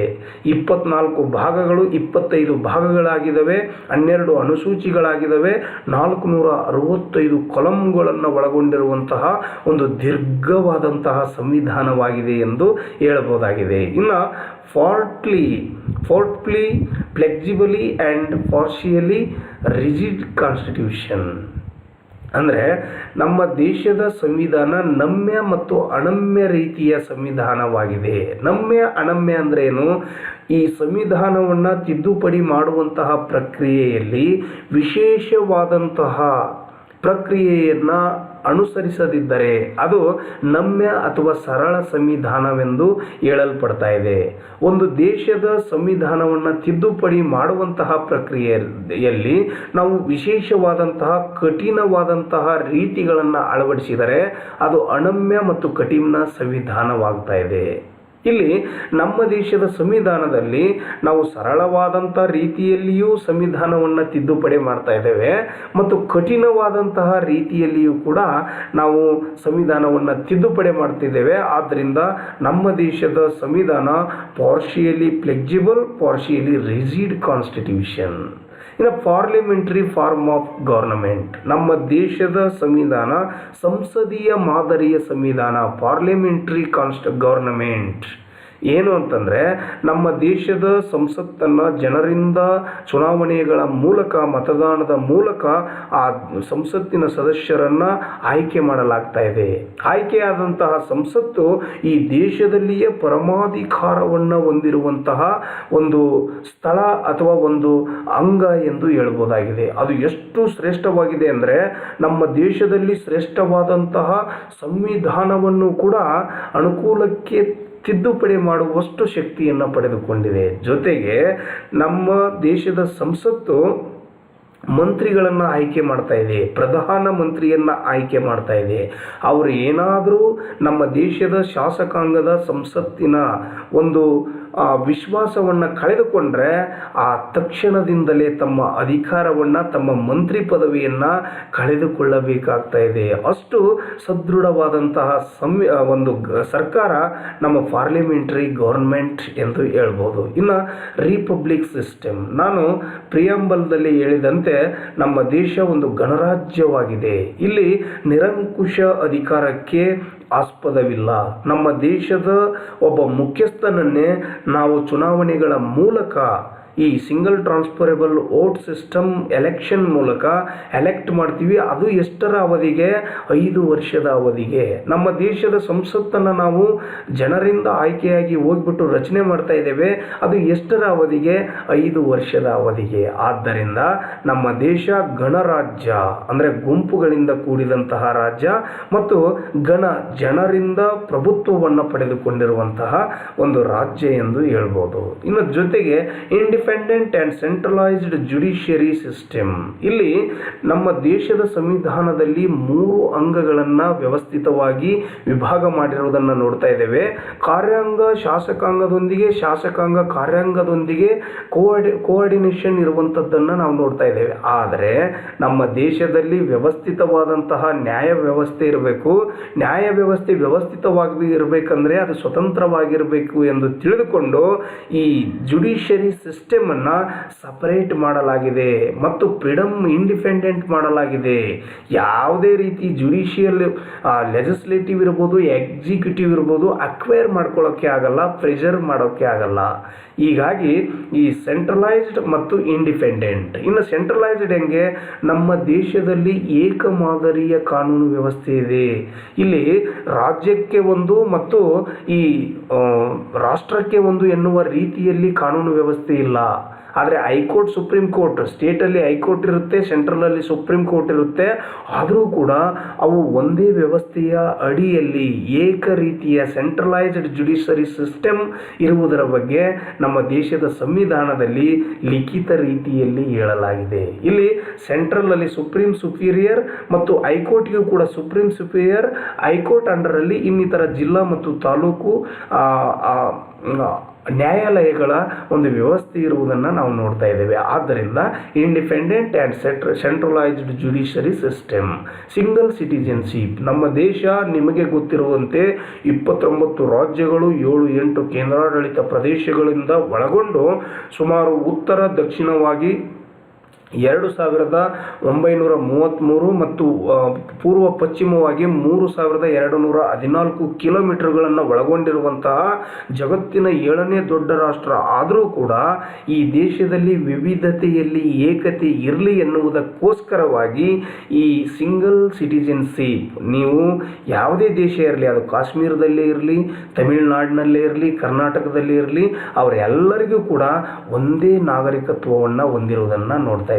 ಅದೇ ಅಮೆರಿಕದಲ್ಲಿ ಟ್ವೈಸ್ ಸಿಟಿಜನ್ಶಿಪ್ ಅನ್ನು ನೋಡ್ತಾ ಇದ್ದೇವೆ. ಅಂದರೆ ಸೆಂಟ್ರಲ್ ಎಲೆಕ್ಷನ್ಗೆ ಒಂದು ಸಿಟಿಜನ್ಶಿಪ್ ನಾಗರಿಕತ್ವ ಮತ್ತು ಸ್ಟೇಟಲ್ಲಿ ಇರಬೇಕಾದ್ರೆ ಒಂದು ನಾಗರಿಕತ್ವವನ್ನು ನಾವು ನೋಡ್ತಾ ಇದ್ದೇವೆ. ಏನೇ ಆಗಲಿ ನಮ್ಮ ದೇಶ ವಿವಿಧತೆಯಲ್ಲಿ ಏಕತೆಯನ್ನು ಹೊಂದಿರುವಂಥ ದೇಶವಾಗಿರೋದ್ರಿಂದ single citizenship is very better and model citizenship ಎಂದು ಹೇಳ್ಬೋದಾಗಿದೆ. ಇನ್ನು ಅಡಲ್ಟ್ ಫ್ರಾಂಚೈಸಿ ಅಂದರೆ ವಯಸ್ಕ ಮತದಾನ ವ್ಯವಸ್ಥೆ. ನಮ್ಮ ದೇಶದಲ್ಲಿ ಮತದಾನದ ವ್ಯವಸ್ಥೆಯಲ್ಲಿ ಪಾಲ್ಗೊಳ್ಬೇಕಾದ್ರೆ, ಒಬ್ಬ ನಾಗರಿಕ ಅನಿಸ್ಕೊಳ್ಬೇಕಾದ್ರೆ 18 ವರ್ಷ ಮೇಲ್ಪಟ್ಟಂತಹ ಎಲ್ಲರೂ ಕೂಡ ಈ ಮತದಾನ ವ್ಯವಸ್ಥೆಯಲ್ಲಿ ಅಥವಾ ನಮ್ಮ ದೇಶದ ನಾಗರಿಕರು ಎಂದು ಕನ್ಸಿಡರ್ ಆಗ್ತಾ ಇದೆ. ಅಂದರೆ ಅವರು ಬಡವರೇ ಇರಲಿ, ಮೇಲ್ಜಾತಿಯವರೇ ಇರಲಿ, ಕೆಳಜಾತಿಯವರೇ ಇರಲಿ, ಹೆಣ್ಣು ಮಕ್ಕಳೇ ಇರಲಿ, ಗಂಡು ಮಕ್ಕಳೇ ಇರಲಿ, ಯಾರೇ ಆದರೂ ಕೂಡ ಇಲ್ಲಿ ವಯಸ್ಕ ಮತದಾನದ ಪದ್ಧತಿಯಂತೆ ಅವರು ದೇಶದ ಆಡಳಿತ ವ್ಯವಸ್ಥೆಯಲ್ಲಿ, ಇನ್ನಿತರ ವ್ಯವಸ್ಥೆಯಲ್ಲಿ ಪಾಲ್ಗೊಳ್ಬೇಕಾಗುತ್ತೆ. ಇನ್ನು ಬೈ ಕ್ಯಾಮರಲ್ ಲೆಜಿಸ್ಲೇಚರ್. ಇಲ್ಲಿ ದ್ವಿಸದನ ಶಾಸಕಾಂಗವನ್ನು ನೋಡ್ತಾ ಇದ್ದೇವೆ. ಸಂಸತ್ತು ಈ ದೇಶದ ಶಾಸಕಾಂಗದ ಮುಖ್ಯ ಅಂಗವಾಗಿದೆ. ಅಲ್ಲಿ ಮೇಲ್ಮನೆ ಮತ್ತು ಕೆಳಮನೆಯನ್ನು ಹೊಂದಿರುವಂಥ ವ್ಯವಸ್ಥೆ. ಮೇಲ್ಮನೆ ರಾಜ್ಯಸಭೆಯಾದರೆ ಕೆಳಮನೆ ಲೋಕಸಭೆಯಾಗಿರುತ್ತೆ. ಇದೇ ಮಾದರಿ ನಾವು ರಾಜ್ಯದಲ್ಲಿಯೂ ಕೂಡ ನೋಡುವಂಥ ವ್ಯವಸ್ಥೆ ಇದೆ. ಇನ್ನು ಪಾರ್ಟಿ ಸಿಸ್ಟಮ್. ಈ party system this is the heart of democracy ಎಂದು ಹೇಳ್ಬೋದು. ಇಲ್ಲಿ ನಮ್ಮ ದೇಶದಲ್ಲಿ ಬಹುಪಕ್ಷ ಪದ್ಧತಿಯನ್ನು ನಾವು ನೋಡ್ತಾ ಇದ್ದೇವೆ. ಇಲ್ಲಿ ಚೀನಾದಲ್ಲಿ ಏಕಪಕ್ಷ ವ್ಯವಸ್ಥೆ ಇದ್ದರೆ ಇಲ್ಲಿ ಬಹುಪಕ್ಷ ಪದ್ಧತಿಯ ಒಂದು ವ್ಯವಸ್ಥೆಯನ್ನು ನಾವು ನೋಡ್ತಾ ಇದ್ದೇವೆ. ಇನ್ನು ಫಂಡಮೆಂಟಲ್ ರೈಟ್ಸ್. ಸಂವಿಧಾನದ ಒಂದು 3ನೇ ಭಾಗದಲ್ಲಿ 12ರಿಂದ 35ನೇ ಆರ್ಟಿಕಲ್ವರೆಗೆ ವಿಶೇಷವಾಗಿ 7 ರೀತಿಯ ಫಂಡಮೆಂಟಲ್ ರೈಟ್ಸ್ ಬಗ್ಗೆ ನಾವು ನೋಡ್ತಾ ಇದ್ದೇವೆ. ಆ 7 ರೀತಿಯ ಫಂಡಮೆಂಟಲ್ ರೈಟ್ಸ್ಗಳನ್ನು ನಾವು ಸಂವಿಧಾನಕ್ಕೆ 44ನೇ ತಿದ್ದುಪಡಿಯನ್ನು 1978ರಲ್ಲಿ ತಂದು ಈ ರೈಟ್ ಟು ಪ್ರಾಪರ್ಟಿ ಎನ್ನುವಂತಹ ಒಂದು ಫಂಡಮೆಂಟಲ್ ರೈಟ್ಸನ್ನು ನಾವು ತೆಗೆದು ಹಾಕುವಂತಹ ಕೆಲಸವನ್ನು ಮಾಡಿದ್ದೇವೆ. ಪ್ರಸ್ತುತ ಒಟ್ಟಾರೆಯಾಗಿ 6 ಮೂಲಭೂತ ಹಕ್ಕುಗಳು ಇರುವುದನ್ನು ನಾವು ನೋಡ್ತಾ ಇದ್ದೇವೆ. ಇಲ್ಲಿ 6 ಮೂಲಭೂತ ಹಕ್ಕುಗಳ ಬಗ್ಗೆ ನೋಡೋದಾದರೆ ಈ ರೈಟ್ ಟು ಈಕ್ವಾಲಿಟಿ ಅನ್ನೋದು ಸಂವಿಧಾನದ 14ನೇ ವಿಧಿಯಿಂದ 18ನೇ ವಿಧಿವರೆಗೆ ಇದೆ ಮತ್ತು ರೈಟ್ ಟು ಫ್ರೀಡಮ್ ಸಂವಿಧಾನದ 19ನೇ ವಿಧಿಯಿಂದ ಸಂವಿಧಾನದ 22ನೇ ವಿಧಿವರೆಗೆ ಹೇಳಲ್ಪಟ್ಟಿದೆ. ರೈಟ್ ಅಗೇನೆಸ್ಟ್ ಎಕ್ಸ್ಪ್ಲಾಯ್ಟೇಷನ್ ಶೋಷಣೆಯ ವಿರುದ್ಧದ ಹಕ್ಕು ಅಂತ ಕರೆಸಲ್ಪಡುತ್ತೆ. ಇದು 23ನೇ ಕಲಂ ಮತ್ತು 24ನೇ ಕಲಂ ಇದರ ಬಗ್ಗೆ ಹೇಳ್ತಾ ಇದೆ. Right to freedom of religion ಅನ್ನುವಂಥ ಅಂದರೆ ಧಾರ್ಮಿಕ ಹಕ್ಕು ಇದು 25ನೇ ಕಲಂದಿಂದ 28ನೇ ಕಲಂವರೆಗೆ ಹೇಳಲ್ಪಡುತ್ತೆ. ಇನ್ನು ಕಲ್ಚರಲ್ ಆ್ಯಂಡ್ ಎಜುಕೇಷನಲ್ ರೈಟ್ಸ್ ಇದು ವಿಶೇಷವಾಗಿ ಇದು 29ರಿಂದ 30ನೇ ಕಲಂವರೆಗೆ ಹೇಳಲಾಗುತ್ತೆ. ಇಲ್ಲಿ ಆಸ್ತಿಯ ಹಕ್ಕು 31ನೇ ಕಲಂ ಹೇಳ್ತಾ ಇತ್ತು, ಅದನ್ನು ತೆಗೆದು ಹಾಕಲಾಗಿದೆ. ಇನ್ನು 32ನೇ ಹಕ್ಕು ವಿಶೇಷವಾಗಿ ರೈಟ್ ಟು ಕಾನ್ಸ್ಟಿಟ್ಯೂಷನಲ್ ರೆಮಿಡಿ ಇದು ಸಂವಿಧಾನದ ರಕ್ಷಕ ಎನ್ನುವಂತಹ ಒಂದು ಕೀರ್ತಿಗೆ ಪಾತ್ರವಾಗಿದೆ. ಈ ರೀತಿಯಾಗಿ ನಾವು 6 ರೀತಿಯ ಒಂದು ಹಕ್ಕುಗಳನ್ನು ನೋಡ್ತಾ ಇದ್ದೇವೆ. ಇನ್ನು ಸಮಾನತೆಯ ಹಕ್ಕು ಅಂತ ನೋಡಿದರೆ ಇಲ್ಲಿ ಒಬ್ಬ ವ್ಯಕ್ತಿಯನ್ನು ಈ ಸಾರ್ವಜನಿಕ ಸ್ಥಳದಲ್ಲಿ ಇರ್ಬೋದು ಮತ್ತು ಇನ್ನಿತರ ಸ್ಥಳಗಳಲ್ಲಿ, ಅದು ಹೋಟೆಲ್ ಇರ್ಬೋದು, ಸಿನಿಮಾ ಇರ್ಬೋದು ಅಥವಾ ಸರ್ಕಾರದ ಆಫೀಸ್ಗಳಲ್ಲಿ ಇರ್ಬೋದು, ಯಾವುದೇ ರೀತಿಯ ತಾರತಮ್ಯವನ್ನು ಮಾಡುವಂತಿಲ್ಲ. ಯಾವ ರೀತಿಯ ತಾರತಮ್ಯ? ಅದು ಹುಟ್ಟು ಅಥವಾ ಲಿಂಗ, ವರ್ಣ, ಜಾತಿಯ ಆಧಾರದ ಮೇಲೆ ಅವರ ಪ್ರವೇಶವನ್ನು, ಅವರಿಗೆ ಸಿಗುವಂತಹ ಸೌಲಭ್ಯವನ್ನು ವಂಚಿಸುವಂತಿಲ್ಲ ಎಂದು ಹೇಳುವುದೇ ಈಕ್ವಾಲಿಟಿ. ಇಲ್ಲೇ 17ನೇ ಕಲಂ ಬರ್ತಾ ಇದೆ, ಅದು ಅನ್ಟಚಬಿಲಿಟಿ, ಪ್ರಾಹಿಬಿಷನ್ ಆಫ್ ಅನ್ಟಚಬಿಲಿಟಿ ಬಗ್ಗೆ ಹೇಳುತ್ತೆ. ಮತ್ತು 18 ಬರ್ತಾ ಇದೆ, ಬಿರುದ ಟೈಟಲ್ಗಳ ಪ್ರಾಹಿಬಿಷನ್ ಆಫ್ ಟೈಟಲ್, ಬಿರುದಾವಳಿಗಳ ರದ್ದತಿ. ಅಂದರೆ ಬಹದ್ದೂರ್, ಮಹಾರಾಜ, ರಾಜಾದಿರಾಜ ಎನ್ನುವಂತಹ ಬಿರುದುಗಳನ್ನು ಅದು ಕಡಿತಗೊಳಿಸುವಂತಹ, ರದ್ದು ಮಾಡುವಂತಹ ಕೆಲಸವನ್ನು ಮಾಡ್ತಾ ಇದೆ. ಇಲ್ಲಿ ರೈಟ್ ಟು ಫ್ರೀಡಮ್ 19ನೇ ಕಲಮ್ಮು 6-7 ರೀತಿಯ ಒಂದು ಹಕ್ಕುಗಳನ್ನು ಕೊಡ್ತಾ ಇದೆ. ಅದು ಮಾತನಾಡುವ ಹಕ್ಕು, ಸಭೆ ಸೇರುವ ಹಕ್ಕು ಮತ್ತು ವ್ಯವಹಾರ ಮಾಡುವ ಹಕ್ಕು, ನೆಲೆಸುವ ಹಕ್ಕು, ಈ ರೀತಿಯ ಹಲವಾರು ಹಕ್ಕುಗಳನ್ನು, ಸಂಚರಿಸುವ ಹಕ್ಕು, ಸ್ವಾತಂತ್ರ್ಯವನ್ನು ಕೊಡುವಂತಹ ಕೆಲಸವನ್ನು ಮಾಡ್ತಾ ಇದೆ. ಇನ್ನು ನಾವು ಈ ಮೂಲಭೂತ ಹಕ್ಕುಗಳಲ್ಲಿ ವಿಶೇಷವಾಗಿ ಈ ರೈಟ್ ಟು ಕಾನ್ಸ್ಟಿಟ್ಯೂಷನಲ್ ರೆಮಿಡೀಸ್ ಬಗ್ಗೆ ನೋಡೋಣ. ಇಲ್ಲಿ ರೆಮಿಡೀಸ್ ಏನು ಅಂತಂದರೆ ಒಂದು 5 ರಿಟ್ಗಳು ಬರ್ತಾ ಇದ್ದಾವೆ. ಏನಾದರೂ ಈ ಮೂಲಭೂತ ಹಕ್ಕುಗಳು ಸರ್ಕಾರದಿಂದಲೇ ಆಗಲಿ ಅಥವಾ ಖಾಸಗಿಯವರಿಂದ ಆಗಲಿ, ಸಂಘ ಸಂಸ್ಥೆಗಳಿಂದ ಆಗಲಿ, ಒಬ್ಬ ವ್ಯಕ್ತಿಯ ಮೂಲಭೂತ ಹಕ್ಕುಗಳನ್ನು ಏನಾದರೂ ಕಸಿದುಕೊಂಡಿದ್ದೇ ಆದರೆ ಅಥವಾ ಆ ಫಂಡಮೆಂಟಲ್ ರೈಟ್ಸ್ಗೆ ಏನಾದರೂ ಧಕ್ಕೆಯಾಗಿದ್ದೇ ಆದರೆ ನಾವು ನೇರವಾಗಿ ಸುಪ್ರೀಂ ಕೋರ್ಟ್ ಮತ್ತು ಹೈಕೋರ್ಟ್ಗಳಿಗೆ ಈ ರಿಟ್ಗಳನ್ನು ಸಲ್ಲಿಸುವುದರ ಮೂಲಕ ನಾವು ಈ ಫಂಡಮೆಂಟಲ್ ರೈಟ್ಸನ್ನು ಪಡೆದುಕೊಳ್ಳಬಹುದಾಗಿದೆ. ಅದು ಯಾವ ರೀತಿ ಅನ್ನೋದ್ರ ಬಗ್ಗೆ ನಾವು ನೋಡೋಣ. ಇನ್ನು ಎಬಿಎಸ್ ಕಾರ್ಪಸ್, ಇದು ಲ್ಯಾಟಿನ್ ಪದಗಳಾಗಿದ್ದಾವೆ. ಎಬಿಎಸ್ ಕಾರ್ಪಸ್ ಅಂದರೆ ಬಂಧ ಪ್ರತ್ಯೇಕೀಕರಣ, ಟು ಹ್ಯಾವ್ ಎ ಬಾಡಿ ಅಂತ ಅರ್ಥ. ಅಂದರೆ ಯಾವುದೇ ಒಂದು ಸರ್ಕಾರ ಇರಲಿ, ಪೊಲೀಸ್ ವ್ಯವಸ್ಥೆ ಇರಲಿ ಅಥವಾ ಖಾಸಗಿಯವರೇ ಇರಲಿ, ಒಬ್ಬ ವ್ಯಕ್ತಿಯನ್ನು ಬಂಧಿಸುವಂತಹ ಕೆಲಸವನ್ನು ಮಾಡಿದರೆ ಆತನನ್ನು ಬಿಡುಗಡೆ ಮಾಡಿ ಅಥವಾ ನ್ಯಾಯಾಲಯಕ್ಕೆ 24 ಗಂಟೆಯ ಒಳಗಾಗಿ ಹಾಜರುಪಡಿಸಬೇಕು ಎಂದು ನ್ಯಾಯಾಲಯ ಆಜ್ಞೆ ಮಾಡುವಂತಹ ಒಂದು ವ್ಯವಸ್ಥೆಯೇ ಎಬಿಎಸ್ ಕಾರ್ಪಸ್. ಇಲ್ಲಿ ಯಾವುದೇ ವ್ಯಕ್ತಿಯನ್ನು ಶೋಷಣೆ ಮಾಡುವುದಕ್ಕೆ ಸಾಧ್ಯವಾಗದಂತೆ ನೋಡಿಕೊಳ್ಳುವಂತಹ ಒಂದು ವ್ಯವಸ್ಥೆ ಯಾವುದು ಅಂದರೆ ಎಬಿಎಸ್ ಕಾರ್ಪಸ್. ಇನ್ನು ಮೆಂಡಾಮಸ್ ಅಂತಂದರೆ ಇದು ವಿ ಆರ್ಡರ್, ವಿ ಕಮ್ಯಾಂಡ್ ಎನ್ನುವಂಥ ಅರ್ಥ ಆಗುತ್ತೆ. ಅಂದರೆ ಶಾಸಕಾಂಗ, ಕಾರ್ಯಾಂಗ ಮತ್ತು ಅದರ ಅಡಿಯಲ್ಲಿ ಬರುವಂತಹ ಸಂಸ್ಥೆಗಳು ಏನಾದರೂ ವ್ಯವಸ್ಥಿತವಾದಂತಹ ಕೆಲಸವನ್ನು ಮಾಡದೇ ಇದ್ದರೆ, ತಾವು ಮಾಡಬೇಕಾದಂತಹ ಕೆಲಸವನ್ನು ಮಾಡದೇ ಇದ್ದರೆ, ಯಾವುದೋ ಒಬ್ಬ ಅಧಿಕಾರಿ ತನ್ನ ವ್ಯಾಪ್ತಿಯಲ್ಲಿ ಆ ಕೆಲಸ ಬರ್ತಾ ಇರುತ್ತೆ, ಆದರೆ ಜನತೆಗೆ, ಪಬ್ಲಿಕ್ಕಿಗೆ ಆ ಕೆಲಸ ಮಾಡ್ದೇನೆ ಆತ ನಿಷ್ಕಾಳಜಿ ವಹಿಸಿದರೆ ಈ ಮೆಂಡಾಮಸ್ ಅಡಿಯಲ್ಲಿ ರಿಟ್ಟನ್ನು ಜನತೆ ಸಲ್ಲಿಸ್ತಾರೆ. ಆ ರಿಟ್ಗೆ ಪೂರಕವಾಗಿ ಸಲುವಾಗಿ ಹೈಕೋರ್ಟ್ ಸುಪ್ರೀಂ ಕೋರ್ಟ್ ಅವರಿಗೆ ನಿರ್ದಿಷ್ಟ ಅವಧಿ ಮತ್ತು ವೇಳೆಯಲ್ಲಿ ಕೆಲಸ ಮಾಡುವಂತೆ ಟು ಕಮ್ಯಾಂಡ್ ಆರ್ಡರ್ ಮಾಡ್ತಾ ಇದೆ. ಇನ್ನು ಪ್ರಾಹಿಬಿಷನ್ ಏನು ಅಂದರೆ ಇದು ಕೇವಲ ಮೇಲಿನ ನ್ಯಾಯಾಲಯ ಅಧೀನ ನ್ಯಾಯಾಲಯಕ್ಕೆ ಕೋರ್ಟಿಗೆ ಹೇಳುವಂತಹ ಒಂದು ಆಜ್ಞೆಯಾಗಿದೆ.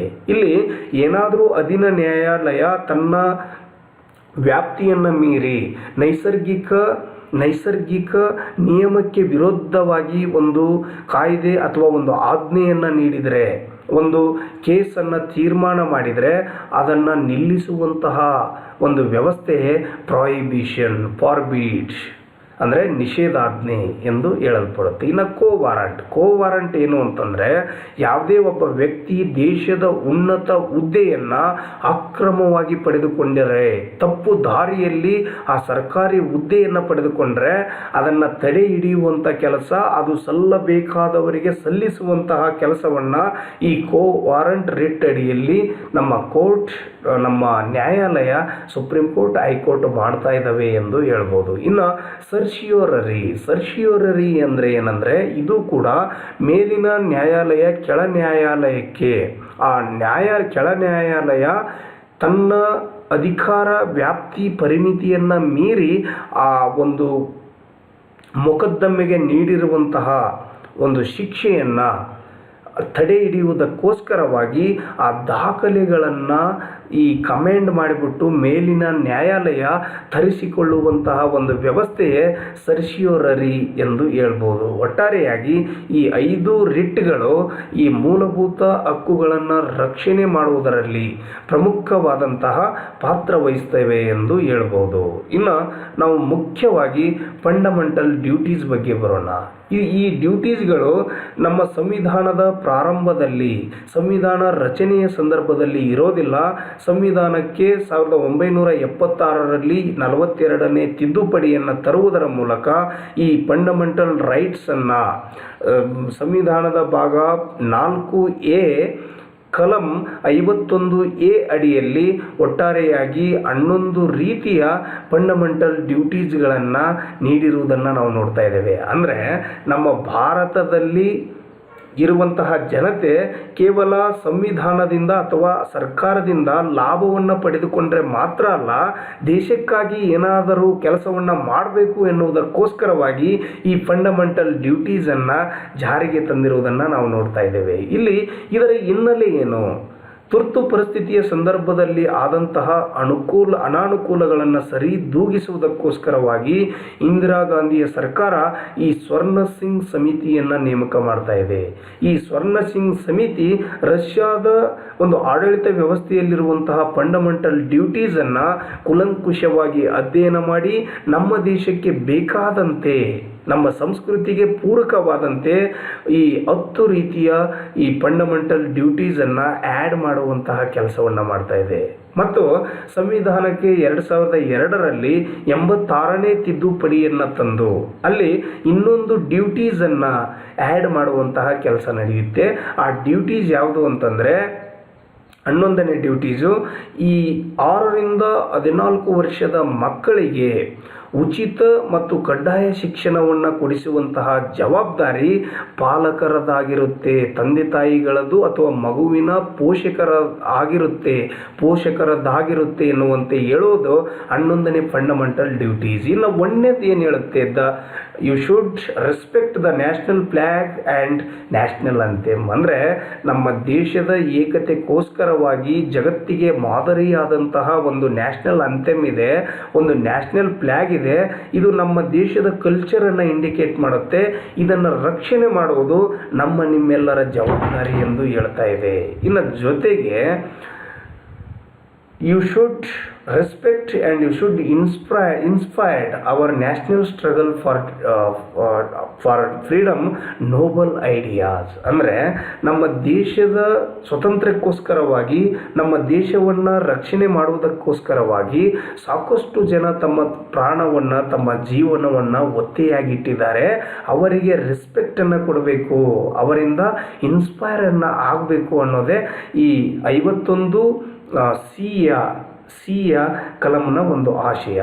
ಇನ್ನು to uphold the protect the sovereign unity and integrity of India, ಅಂದರೆ ದೇಶದ ಸಮಗ್ರತೆಯನ್ನು ಸಾರ್ವಭೌಮತೆಯನ್ನು ಕಾಪಾಡುವುದು ಪ್ರತಿಯೊಬ್ಬ ಪ್ರಜೆಯ ಒಂದು ಕರ್ತವ್ಯ ಎಂದು ಹೇಳ್ತಾ ಇದೆ. To defined the country and render national service when called upon to do so, ಅಂದರೆ ನಮ್ಮ ದೇಶದ ರಕ್ಷಣೆಗೋಸ್ಕರವಾಗಿ, ನಮ್ಮ ದೇಶ ಶಾಂತಿಪ್ರಿಯ ದೇಶ, ಯಾವುದೇ ರೀತಿಯಿಂದಲೂ ಕೂಡ ಬೇರೆ ರಾಷ್ಟ್ರದ ಮೇಲೆ ದಾಳಿಯನ್ನು ಮಾಡೋದಿಲ್ಲ. ಆದರೆ ನಮ್ಮ ದೇಶದ ಮೇಲೆ ಯಾರಾದರೂ ದಾಳಿ ಮಾಡಿದಂತಹ ಸಂದರ್ಭದಲ್ಲಿ ನಮ್ಮ ದೇಶವನ್ನು ರಕ್ಷಣೆ ಮಾಡುವುದಕ್ಕೋಸ್ಕರವಾಗಿ ಪ್ರತಿಯೊಬ್ಬ ಪ್ರಜೆಯನ್ನು ನಮ್ಮ ದೇಶ ಸರ್ಕಾರ ಏನಾದರೂ ಕರೆದಾಗ, ಕಾಲ್ ಮಾಡಿದಾಗ ಹೋಗುವುದು ಪ್ರತಿಯೊಬ್ಬ ಭಾರತೀಯ ಪ್ರಜೆಯ ಆದ್ಯ ಕರ್ತವ್ಯವೆಂದು ಹೇಳ್ತಾ ಇದೆ. To promote harmony and the spirit of common brotherhood amongst all people of India, ಅಂದರೆ ನಮ್ಮ ದೇಶದಲ್ಲಿ ಹಲವಾರು ಜಾತಿ, ಧರ್ಮ, ಭಾಷೆ, ಸಂಸ್ಕೃತಿಗಳಿದ್ದಾವೆ. ಅವೆಲ್ಲವನ್ನ ರೆಸ್ಪೆಕ್ಟ್ ಮಾಡಬೇಕು. ಯಾತಕ್ಕಾಗಿ ರೆಸ್ಪೆಕ್ಟ್ ಮಾಡಬೇಕು? ಭವ್ಯವಾದಂತಹ ಭಾರತದಲ್ಲಿ ವಿವಿಧ ಧರ್ಮದ ಜನಾಂಗಗಳ ಜನರು ಸಹೋದರತೆಯ ಭಾಗವಾಗಿ ಸಹೋದರರಂತೆ ಬದುಕುವುದಕ್ಕೋಸ್ಕರವಾಗಿ we should respect religion, linguistic and regional sectional diversities. ಮತ್ತು ಜೊತೆಗೆ ಮಹಿಳೆಯರ ಬಗ್ಗೆಯೂ ಕೂಡ ನಾವು ಗೌರವ ಭಾವನೆಯನ್ನು ಇಟ್ಕೊಂಡಿರಬೇಕು ಎನ್ನುವಂತಹ ವಿಚಾರವನ್ನು ಹೇಳುತ್ತೆ. ಇನ್ನು to value and preserve the rich heritage of our composite culture, ಅಂದರೆ ನಮ್ಮ ದೇಶದಲ್ಲಿ ಹಲವಾರು ಪ್ರೇಕ್ಷಣೀಯ ಮತ್ತು ಧಾರ್ಮಿಕ ಸ್ಥಳಗಳಿವೆ. ಅವುಗಳನ್ನು ರಕ್ಷಣೆ ಮಾಡುವಂತಹ, ಆ ಸ್ಮಾರಕಗಳನ್ನು, ಮಾನ್ಯುಮೆಂಟ್ಸನ್ನು ಉಳಿಸಿಕೊಳ್ಳುವಂತಹ ಕೆಲಸ ನಮ್ಮದು ಎನ್ನುವಂತಹ ವಿಚಾರವನ್ನು ಹೇಳ್ತಾ ಇದೆ. ಇನ್ನು 7ನೇದು to protect and improve the natural environment including forests, lakes, rivers and wildlife and to have compassion for living creatures, ಅಂದರೆ ನಮ್ಮ ದೇಶದಲ್ಲಿರುವಂತಹ ಕಾಡುಗಳು, ವನ್ಯಜೀವಿಗಳು, ಸರೋವರಗಳು, ನದಿಗಳನ್ನು ಸಂರಕ್ಷಣೆ ಮಾಡುವಂಥದ್ದು ಕೂಡ ನಮ್ಮ ಆದ್ಯ ಕರ್ತವ್ಯವಾಗಿದೆ. ಇನ್ನು to develop scientific temper, humanism and the spirit of enquiry and reform, ಅಂದರೆ ಈ ಬದಲಾವಣೆ, ಸುಧಾರಣೆ ನಮ್ಮ ದೇಶದಲ್ಲಿ ಬರಬೇಕು. ಅದು ವೈಜ್ಞಾನಿಕ ತಳಹದಿಯ ಮೇಲೆ, ಸೈಂಟಿಫಿಕ್ ಟೆಂಪರ್, ವೈಜ್ಞಾನಿಕ ತಳಹದಿಯ ಮೇಲೆ ಬೆಳವಣಿಗೆ ಆಗುವುದು, ಮಾಡುವುದು ನಮ್ಮ ಡ್ಯೂಟೀಸ್ ಎಂದು ಹೇಳ್ತಾ ಇದೆ. ಇನ್ನು to safeguard public property and to abjure violence, ಅಂದರೆ ನಮ್ಮ ಸರ್ಕಾರದ ಆಸ್ತಿ, ಸಾರ್ವಜನಿಕ ಆಸ್ತಿಯನ್ನು ರಕ್ಷಣೆ ಮಾಡುವುದು ನಮ್ಮ ಕೆಲಸ. ಅಂದರೆ ಸ್ಟ್ರೈಕ್ ಇರುವಂಥ ಸಂದರ್ಭದಲ್ಲಿ, ಹರ್ತಾಳಗಳು ಇರುವಂತಹ ಸಂದರ್ಭದಲ್ಲಿ ನಾವು ಏನಾದರೂ ಅದನ್ನು ಕೆಡಿಸಿದರೆ ಅದು ನಮ್ಮ ದೇಶಕ್ಕೆ ಹಾನಿಯಾಗುತ್ತೆ. ಅದನ್ನು ರಕ್ಷಣೆ ಮಾಡುವುದು ನಮ್ಮ ಕೆಲಸ, ಪಬ್ಲಿಕ್ ಕೆಲಸ ಎಂದು ಹೇಳ್ತಾ ಇದೆ. ಇನ್ನು ಜೊತೆಗೆ ಇನ್ನೊಂದು ವಿಶೇಷವಾದಂತಹ ಒಂದು ವ್ಯವಸ್ಥೆ ಏನಂದರೆ to strive towards excellence in all spheres of individual and collective activity so that the nation constantly, ಅಂದರೆ ನಮ್ಮ ದೇಶದ ಪ್ರತಿಷ್ಠೆಗಾಗಿ ಜಗತ್ತಿನ ಎಲ್ಲ ರಾಷ್ಟ್ರಗಳ ಮುಂದೆ ನಮ್ಮ ದೇಶ ಎತ್ತರದ ಮಟ್ಟದಲ್ಲಿ ಕಾಣಬೇಕಾದ್ರೆ ನಾವು ಕಲೆ, ಸಂಸ್ಕೃತಿ, ಕ್ರೀಡೆ ಮತ್ತು ವಿಜ್ಞಾನ ಇನ್ನಿತರ ವಿಭಾಗಗಳಲ್ಲಿ ಅಂತಾರಾಷ್ಟ್ರೀಯ ಮಟ್ಟದಲ್ಲಿ ಸಾಧನೆಯನ್ನು ಮಾಡಿಬಿಟ್ಟು ನಮ್ಮ ದೇಶಕ್ಕೆ ಕೀರ್ತಿಯನ್ನು ತಂದುಕೊಡಬೇಕು ಎನ್ನುವುದು ನಮ್ಮ ಡ್ಯೂಟೀಸ್ ಆಗಿದೆ ಎಂದು ಈ 10th ಪಾಯಿಂಟ್ ಡಿಸ್ಕ್ರೈಬ್ ಮಾಡ್ತಾ ಇದೆ, ಎಕ್ಸ್ಪ್ಲೇನ್ ಮಾಡ್ತಾ ಇದೆ. ಇನ್ನು 11th ಪಾಯಿಂಟ್ ನಾನು ಆಲ್ರೆಡಿ ಹೇಳಿದಂತೆ ಸಂವಿಧಾನಕ್ಕೆ 86ನೇ ತಿದ್ದುಪಡಿಯನ್ನು 2002ರಲ್ಲಿ ತೆಗೆದುಕೊಂಡು ಬಂದು to compulsory education, that is also free and compulsory education should provide 6 to 14 year childrens from their parents ಎನ್ನುವಂಥ ಒಂದು ವ್ಯವಸ್ಥೆಯನ್ನು ಹೇಳ್ತಾ ಇದೆ. ಇನ್ನು ಮುಂದುವರೆದು directive principles of state policy, ಇಲ್ಲಿ ಕೆಲವೊಂದು ವಿಚಾರಗಳನ್ನು ಚರ್ಚೆ ಮಾಡೋದಾದರೆ ಈ ನೀತಿ ನಿರ್ದೇಶಕ ತತ್ವಗಳನ್ನು ಸಂವಿಧಾನದ 4ನೇ ಭಾಗದಲ್ಲಿ 36ನೇ ಕಲಂದಿಂದ 51ನೇ ಕಲಂದವರೆಗೆ ವಿಶೇಷವಾಗಿ ವಿವರಣೆಯನ್ನು ನೀಡಲಾಗಿದೆ. ಇಲ್ಲಿ ಈ ಸ್ಟೇಟ್ ಡೈರೆಕ್ಟಿವ್ ಪ್ರಿನ್ಸಿಪಲನ್ನು ನಾವು ಸಂವಿಧಾನ ರಕ್ಷೆಯಿಂದ ಹೊರಗಡೆ ಇದ್ದಾವೆ ಎಂದು ಹೇಳ್ಬೋದು. ಇನ್ನು ಫಂಡಮೆಂಟಲ್ ರೈಟ್ಸ್ ಏನಾದರೂ ಡೆಸ್ಟ್ರಾಯ್ಡ್ ಆದರೆ, ಎಬೋಲಿಷ್ ಆದರೆ, ಅದನ್ನು ಹೈಕೋರ್ಟ್ ಸುಪ್ರೀಂ ಕೋರ್ಟ್ ಎಂಟರ್ ಆಗಿಬಿಟ್ಟು ಪ್ರೊಟೆಕ್ಷನ್ ಮಾಡುತ್ತೆ. ಆದರೆ ಸ್ಟೇಟ್ ಪಾಲಿಸಿ, ನೀತಿ ನಿರ್ದೇಶಕ ತತ್ವಗಳು ಅದನ್ನು ಸರ್ಕಾರ ಅಳವಡಿಸಿಕೊಳ್ಳದಿದ್ದರೆ ಅದನ್ನು ವಿರೋಧಿಸಿ ನಾವು ಕೋರ್ಟ್ಗೆ ಹೋಗೋದಕ್ಕೆ ಬರೋದಿಲ್ಲ. ಆದ್ದರಿಂದ ಇವು ನ್ಯಾಯಾಂಗದ ರಕ್ಷಾ ಕವಚದಿಂದ ಹೊರಗಡೆ ಇದ್ದಾವೆ. ಆದರೆ ಒಂದು ಸರ್ಕಾರ ಜನಾಂಗೀಯ ಸರ್ಕಾರ, ಕಲ್ಯಾಣ ಸರ್ಕಾರ ಎಂದು ಜನರಿಂದ ಹೊಗಳಿಕೆಯನ್ನು ಪಡ್ಕೊಳ್ಬೇಕಾದ್ರೆ ತಮ್ಮ ಆಡಳಿತದಲ್ಲಿ ಈ ನೀತಿ ನಿರ್ದೇಶಕ ತತ್ವಗಳನ್ನು ಅಳವಡಿಸಿಕೊಳ್ಳಲೇಬೇಕು. ಒಂದು ವೇಳೆ ಅಳವಡಿಸಿಕೊಳ್ಳದಿದ್ದರೆ ಅದಕ್ಕೆ, ಆ ಸರ್ಕಾರಕ್ಕೆ, ಆ ಪಕ್ಷಕ್ಕೆ ಜನರೇ ಬುದ್ಧಿ ಕಲಿಸುತ್ತಾರೆ. ಇದನ್ನ ಇವು ಸಂವಿಧಾನದ ಒಂದು ರಕ್ಷಾ ಕವಚದಿಂದ ಹೊರಗಡೆ ಇದ್ದರೂ ಕೂಡ ಇದನ್ನು ಸರ್ಕಾರ, ಆಡಳಿತ ಪಕ್ಷ ನಿಷ್ಕಾಳಜಿ ವಹಿಸುವಂತಿಲ್ಲ. ಇವುಗಳನ್ನು ಪಾಲಿಸಲೇಬೇಕು ಎನ್ನುವುದು ಒಂದು ಬ್ಯೂಟಿ ಆಫ್ ಸ್ಟೇಟ್ ಪಾಲಿಸಿ ಅಥವಾ ಡೈರೆಕ್ಟಿವ್ ಪ್ರಿನ್ಸಿಪಲ್ನ ಒಂದು ಬ್ಯೂಟಿ ಎಂದು ಹೇಳ್ಬೋದು. ಇಲ್ಲಿ ಡೈರೆಕ್ಟಿವ್ ಪ್ರಿನ್ಸಿಪಲ್ಸ್ಗಳನ್ನು ವಿಶೇಷವಾಗಿ 3 ಭಾಗವಾಗಿ ವಿಂಗಡಣೆ ಮಾಡ್ತಾ ಇದ್ದೀವಿ. ಒಂದು ಸೋಷಿಯಲಿಸ್ಟ್ ಪ್ರಿನ್ಸಿಪಲ್ಸೀಸ್, ಮತ್ತು ಗಾಂಧಿಯನ್ ಪ್ರಿನ್ಸಿಪಲ್ಸೀಸ್ ಆ್ಯಂಡ್ ಲಿಬರಲ್ ಪ್ರಿನ್ಸಿಪಲ್ಸ್. ಅಂದರೆ socialist principles, Gandhian principles, liberal principles. ಅಂದರೆ ಸಮಾಜವಾದದ ತತ್ವಗಳು, ಗಾಂಧಿವಾದದ ತತ್ವಗಳು ಮತ್ತು ಈ ಉದಾರವಾದದ ತತ್ವಗಳು ಎಂದು 3 ಭಾಗಗಳಲ್ಲಿ ವಿಭಾಗ ಮಾಡಿ ಅವುಗಳನ್ನು ಈ ನೀತಿ ನಿರ್ದೇಶಕ ತತ್ವಗಳಲ್ಲಿ ಅಳವಡಿಸಲಾಗಿದೆ ಎಂದು ಹೇಳ್ಬೋದು. ಇಲ್ಲಿ 36ನೇ ಕಲಂ ಏನು ಮಾಡ್ತಾ ಇದೆ, ಈ ರಾಜ್ಯ ಅಂದರೆ ಏನು ಎನ್ನುವುದರ ಬಗ್ಗೆ ವಿವರವಾಗಿ ನೀಡ್ತಾ ಇದೆ. ಅಂದರೆ ರಾಜ್ಯ ಅಂದರೆ 29 ರಾಜ್ಯಗಳು, 7 ಕೇಂದ್ರಾಡಳಿತ ಪ್ರದೇಶಗಳಿಂದ ಒಳಗೊಂಡಿರುವಂತಹ ಒಂದು ದೇಶ ಎಂದು ಅರ್ಥವನ್ನು ಕೊಡ್ತಾ ಇದೆ. ಇನ್ನು ಸಂವಿಧಾನದ 40ನೇ ವಿಧಿ ಏನು ಹೇಳ್ತಾ ಇದೆ ಅಂದರೆ, ಇದು ಗಾಂಧಿ ತತ್ವಕ್ಕೆ ಸಂಬಂಧಪಟ್ಟಿದ್ದು. ಅದು ಆರ್ಗನೈಜೇಷನ್ ಆಫ್ ವಿಲೇಜ್ ಪಂಚಾಯತ್ ಬಗ್ಗೆ ಹೇಳ್ತಾ ಇದೆ. ಅಂದರೆ ಗ್ರಾಮ ಮಟ್ಟದಲ್ಲಿ ಸ್ವಯಂ ಆಡಳಿತವನ್ನು ತರುವುದಕ್ಕೋಸ್ಕರವಾಗಿ ಪಂಚಾಯತ್ ವ್ಯವಸ್ಥೆ ಇರಬೇಕು ಎನ್ನುವಂಥ ವಿಚಾರ ಹೇಳ್ತಾ ಇದೆ. ಇನ್ನು ಇದು ಸಮಾಜವಾದದ ಬಗ್ಗೆ ಒಂದು ಕಲಂನ ಉದಾಹರಣೆ ನೋಡೋದಾದರೆ, article 44 uniform civil code for the citizens ಅಂತ ಹೇಳ್ತಾ ಇದೆ. ಅಂದರೆ ದೇಶದಲ್ಲಿ ಏಕ ರೀತಿಯ ಆಡಳಿತ ಸಂಹಿತೆ ಇರಬೇಕು, ನ್ಯಾಯಾಂಗೀಯ ಸಂಹಿತೆ ಇರಬೇಕು, ಒಂದೇ ರೀತಿಯ ನ್ಯಾಯಾಂಗ ವ್ಯವಸ್ಥೆ ಇರಬೇಕು. ಅದು ಹಿಂದೂ ಕೋಡ್ ಮತ್ತು ಮುಸ್ಲಿಂ ಕೋಡ್ ಅಂತ ಸಪ್ರೇಟ್ ಇರಬಾರ್ದು, ಒಂದೇ ರೀತಿ ಇರಬೇಕು ಎನ್ನುವಂಥ ವಿಚಾರವನ್ನು ಹೇಳ್ತಾ ಇದೆ. ಇನ್ನು ಉದಾರವಾದಕ್ಕೆ ನಾವು ಬರೋದಾದರೆ 48 organisation of agriculture and animal husbandry. ಅಂದರೆ ಕೃಷಿ ಮತ್ತು ಈ ಪ್ರಾಣಿ ಸಾಕಾಣಿಕೆಯಲ್ಲಿ ನಾವು ಸಂಘಟನೆಯನ್ನು ಮಾಡಬೇಕು ಎನ್ನುವಂಥ ವಿಚಾರದ ಬಗ್ಗೆ ಅದು ಕೂಡ ಹೇಳ್ತಾ ಇದೆ. ಇನ್ನು ಆರ್ಟಿಕಲ್ 50 ಏನು ಹೇಳ್ತಾ ಇದೆ ಅಂದರೆ, separation of judiciary from executive. ಅಂದರೆ ಕಾರ್ಯಾಂಗದಿಂದ ನ್ಯಾಯಾಂಗವನ್ನು ಪ್ರತ್ಯೇಕ ಮಾಡಬೇಕು ಅಂತ ಈ ಸಂವಿಧಾನದ ಈ ಸ್ಟೇಟ್ ಡೈರೆಕ್ಟಿವ್ ಪ್ರಿನ್ಸಿಪಲ್ನಲ್ಲಿ ಬರುವಂತಹ 50ನೇ ಆರ್ಟಿಕಲ್ ಎಕ್ಸ್ಪ್ಲೇನ್ ಮಾಡ್ತಾ ಇದೆ. ಅದು ಆಗಿದೆ ಕೂಡ. ಇನ್ನು ವಿಶೇಷವಾಗಿ ನೋಡೋದಾದರೆ 49ನೇ ಕಲಂ ಏನು ಹೇಳ್ತಾ ಇದೆ, protection of monuments and place and objects of national importance. ಅಂದರೆ ಈ ರಾಷ್ಟ್ರೀಯ ಸ್ಮಾರಕಗಳೆಂದು ನಾವು ಏನಾದರೂ ಹೇಳ್ತಾ ಇದ್ದೀವಲ್ಲ, ಅವುಗಳನ್ನು ರಕ್ಷಣೆ ಮಾಡಬೇಕು ಎನ್ನುವಂಥ ವಿಚಾರವನ್ನು 49ನೇ ಕಲಂ ಹೇಳ್ತಾ ಇದೆ ಎಂದು ಹೇಳ್ಬೋದು. ಇನ್ನು 51 ಏನು ಹೇಳ್ತಾ ಇದೆ, promotion of international peace and security. ಅಂದರೆ ನಮ್ಮ ದೇಶ ಒಂದು ಶಾಂತಿಯುತ ರಾಷ್ಟ್ರ.